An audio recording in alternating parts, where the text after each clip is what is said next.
بسم اللہ الرحمن الرحیم۔ السلام علیکم۔ اگر آپ کو ہماری سٹوریز پسند آ رہی ہیں تو ہمارے چینل کو لائک، شیئر اور سبسکرائب کیجیے۔ شکریہ۔ نصیر صاحب لاہور شہر کے بہت بڑے بزنس مین تھے۔ انہوں نے بہت کم عرصے میں بہت زیادہ کامیابی حاصل کر لی تھی۔ ان کے الیکٹرانکس کی مصنوعات کی امپورٹ کا بزنس تھا۔ یہ کاروبار انہوں نے اپنی دن رات کی محنت اور اپنی ذہانت کے بلبوتے پر کھڑا کیا تھا۔ شہر بھر میں ان کی مثالیں دی جاتی تھیں۔ لوگ ان کو اپنا آئیڈیل مانتے اور وہ بہت مشہور ہو گئے۔ ان کا اتنا چرچا تھا تو ان کی شادی بھی کسی عام گھرانے میں نہیں ہوئی بلکہ بہت امیر گھرانے میں ہوئی۔ ان کی بیوی لاکھوں میں ایک تھی۔ خوبصورتی میں ان کا کوئی مقابلہ نہیں تھا۔ ذہین اور شگفتہ بھی تھیں۔ ان کا نام بانو تھا۔ انہوں نے آتے ہی نصیر صاحب کی قسمت چمکا دی۔ ایک پروڈکشن کمپنی کھولی گئی اور پھر ٹی وی پر ڈرامے جو چلتے وہ نصیر صاحب کی اہلیہ بانو بیوی کی پروڈکشن ہاؤس کے ہی چلتے۔ اللہ کا دیا سب کچھ تھا، بس ایک اولاد کی کمی رہ گئی تھی۔ ان کی شادی کو کئی سال بیت گئے پر اولاد کا سکھ ان کو دیکھنا نصیب نہیں ہوا۔ اس دوران نصیر صاحب شہر کے صف اول کے رئیسوں میں شامل ہو گئے۔ کئی گھر، نوکر چاکر، کاروباری مراکز، شاپنگ مالز، غرض ان کی قسمت کا ستارہ گردش میں رہا اور وہ کہیں کے کہیں پہنچ گئے۔ نصیر صاحب اور ان کی اہلیہ نے ہر ممکن کوشش کر لی پر ڈاکٹر کے پاس گئے پر ناکامی کے سوا کچھ نہ ملا۔ ہر دربار کی خاک چھانی، ہر مزار پر گئے پر سب بے سود۔ آخر کسی کے مشورے پر نصیر صاحب نے کسی عالم بابا کے پاس جانے کا فیصلہ کیا۔ جب وہ وہاں پہنچے تو بابا تھے۔ انہوں نے کچھ عملیات کر کے یہ پتہ چلا لیا کہ نصیر صاحب پر کسی نے کالا جادو کروایا ہوا ہے جس کے اثر سے ان کی اولاد نہیں ہو رہی۔ نصیر صاحب کو جس پر شک تھا سب کا انہوں نے عالم بابا کو بتایا پر ان کے علم کے مطابق یہ کوئی ایسا شخص تھا جس کا تعلق ان کے گھر سے ہی تھا۔ بس عالم بابا نے اپنے عملیات شروع کر دیے اور کالا جادو کا اثر ٹل گیا اور تب ان کے ہاں پیدا ہوئی ایک خوبصورت پریوں جیسی بیٹی، مگر بیٹی کے پیدا ہوتے ہی کوئی اسے اٹھا کر لے گیا۔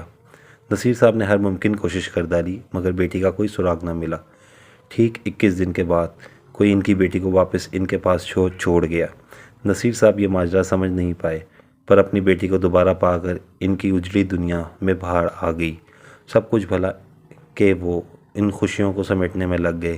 دن ہفتوں میں، ہفتے مہینوں میں، مہینے سالوں میں بدلتے رہے اور ان کی بیٹی شائستہ آہستہ آہستہ بڑی ہو گئی۔ جب شائستہ 18 برس کی ہوئی تو اس کو عجیب عجیب خیال آنے لگے۔ اسے کوئی دکھائی دینے لگا، اس کا پیچھا کرتا رہتا تھا۔ وہ ایک دھندلا سا ہیبلا تھا جس کی موجودگی کا صرف شائستہ کو ہی پتہ چلتا تھا۔ وہ صرف ایسے ہی دکھائی دیتا تھا۔ شائستہ اپنی والدہ کو ہر بات بتاتی پر یہ بات بتانے سے ہچکچا رہی تھی۔ جیسے جیسے شائستہ 21 سال کے قریب جا رہی تھی وہ دھندلا ہیبلا کچھ واضح ہوتا جا رہا تھا۔ وہ ایک بڑی بڑی آنکھوں والا، کالی رنگت اور درمیانے قد والا آدمی تھا پر جیسے جیسے وہ واضح ہوتا گیا شائستہ اس سے بہت زیادہ ڈرنے لگی کیونکہ وہ کوئی آدمی نہیں بلکہ ایک جن تھا جو بہت ہی بدصورت اور لمبے لمبے دانت اور ناخن والا تھا۔ اب تو شائستہ اتنا ڈرنے لگی کہ جب کالج جاتی تو ہمیشہ کسی کو ساتھ رکھتی تھی اور اپنی سہیلیوں کو اپنے گھر پر بھی لے جاتی، بلکہ 2 سہیلیاں تو اس نے ایسی بنا رکھی تھیں کہ وہ ہاسٹل میں رہنے کے بجائے اس کے ساتھ ہی اس کے گھر پر رہتی تھیں۔ نصیر صاحب کو اپنی بیٹی سے اتنا پیار تھا کہ وہ اپنی بیٹی کی ہر بات کو مانتے تھے۔ انہوں نے شائستہ کو گاڑی دے رکھی تھی اور اتنا ہی نہیں، اس کی سہیلیاں جو اس کے ساتھ رہتی تھیں ان کو بھی گاڑی دے رکھی تھی۔ اس کے علاوہ ان لڑکیوں کا سارا تعلیمی خرچ بھی نصیر صاحب خود اٹھا رہے تھے۔ ان کے کپڑے وغیرہ، رہنا سہنا سب نصیر صاحب کے ذمہ تھا۔ غرض ان کو کسی بھی قسم کی کوئی کمی نہیں ہوتی تھی۔ جب شائستہ 20 سال کی ہو گئی تو وہ ہیولا اس سے باتیں کرنے لگا۔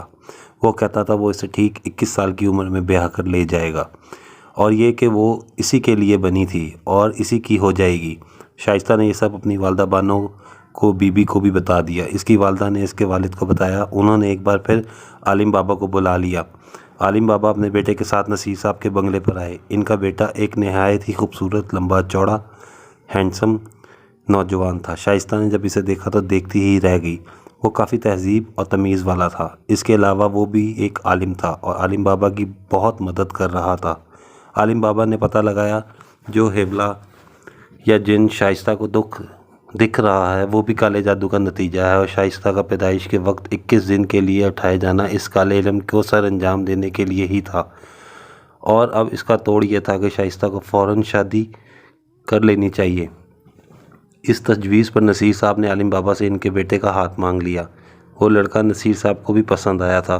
عالم بابا نے بھی رضامندی دکھائی۔ شائستہ سے پوچھا گیا تو اس نے بھی ہاں کر دی۔ اس طرح شائستہ کی شادی بہت دھوم دھام سے کر دی گئی۔ شائستہ کی شادی کے بعد وہ جن دکھائی دینا بند ہو گیا۔ اور جب شائستہ 21 سال کی ہوئی تو جن کے مطابق 21 سال کی عمر میں اس نے شائستہ کو اپنے ساتھ لے جانا تھا، تب بھی وہ جن نظر نہ آیا۔ آہستہ آہستہ شائستہ 22 سال کی ہو گئی مگر جن نہیں آیا۔ تب نصیر صاحب کو اس بات میں کچھ کھٹکا لگا۔ انہوں نے کسی اور عالم بابا سے تحقیق کروائی پر کچھ بھی سامنے نہ آیا۔ پھر انہوں نے شہر بھر کے سارے کالے علم والوں سے تحقیق کروائی تو یہ راز کھولا کہ ان کے عالم بابا نے ہی شائستہ پر کالا جادو کروایا اور 21 دن تک بچی پر عملیات ہوتے رہے۔ پھر عالم بابا نے ہی شائستہ کو واپس چھوڑا، اور یہ کہ شائستہ کی پیدائش کوئی کرامت نہیں تھی بلکہ عالم بابا کے دیے خالص شہد کا نتیجہ تھی۔ عالم بابا کوئی پہنچے ہوئے بابا نہیں تھے بلکہ نصیر صاحب ہی ایسی قسمت والے تھے کہ ان کے ساتھ جو بھی جڑتا تھا وہ کامیاب ہو جاتا تھا۔ تبھی تو عالم بابا کے اس شہد نے بھی جادوئی اثر اختیار کر لیا تھا۔ نصیر صاحب کو اس دھوکے سے بہت رنج ہوا۔ انہوں نے عالم بابا اور ان کے بیٹے کو حوالہ پولیس کر دیا۔ کچھ عرصے بعد ان کی بیٹی کے ہاں ایک خوبصورت بیٹا پیدا ہوا، لیکن یہ بچہ بھی پیدائش کے بعد جی نہیں، اسے کوئی اٹھا کے نہیں لے کر گیا۔ نصیر صاحب نے سیکیورٹی ٹائپ کر دی تھی اور اب آئندہ کے لیے محتاط ہو گئے۔ ان کو رنج تو ہوا مگر ان کی بیٹی بہت خوش تھی۔ عالم بابا کا بیٹا صاف محسوس ہوتا تھا اور اچھی تربیت لے کر بڑا ہوا ہے۔ نہ جانے عالم بابا کی کیا مجبوری تھی جو انہوں نے ایسا کیا، مگر اگر وہ ایسا نہ کرتے تو آج شائستہ کی شادی بھی کہیں اور ہو گئی ہوتی اور وہ شاید اتنی خوش بھی نظر نہ آتی۔ سچ ہے، جوڑے آسمانوں پہ بنتے ہیں، اس لیے نصیر صاحب نے عالم بابا اور ان کے بیٹے کو معاف کر دیا اور اس بات کا تذکرہ بھی کبھی نہیں کیا۔ وقت گزرنے کے ساتھ عالم بابا اور ان کے بیٹے نے اپنا اصلی روپ دکھایا اور جائیداد پر اپنا حق جتانے کے لگے۔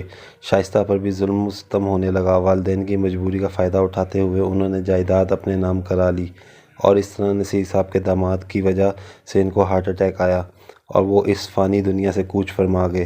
ان کی وفات کے بعد مسز نصیر بھی اس دنیا سے روٹھ گئیں اور وفات پا گئیں۔ ان کی وفات کے بعد عالم بابا اور ان کے بیٹے نے ان کی جمع کی ہوئی دولت کو خوب عیاشیوں میں اڑایا۔ کچھ ہی عرصے میں سارا کاروبار ٹھپ ہو گیا اور وہ دونوں سڑکوں پر آ گئے۔ شائستہ کو تو طلاق دے کر انہوں نے پہلے ہی گھر سے نکال دیا تھا۔ وہ اپنے والد کے بنائے یتیم خانے میں چلی گئی تھی۔ وہاں سے یتیم خانہ نصیر ہاؤس کا پریزیڈنٹ بنا دیا گیا اور آج کل وہ یتیم بچوں کی کفالت پر مامور ہے۔ آخر نصیر صاحب کے اتنے احسانات تھے، اتنا معمولی سا تو کیا ہی کیا جا سکتا تھا، اور پھر شائستہ کو اس کے والد کے قریبی دوست نے اپنی بیٹی بنا لیا اور اپنے بیٹے سے اس کی شادی کرا دی۔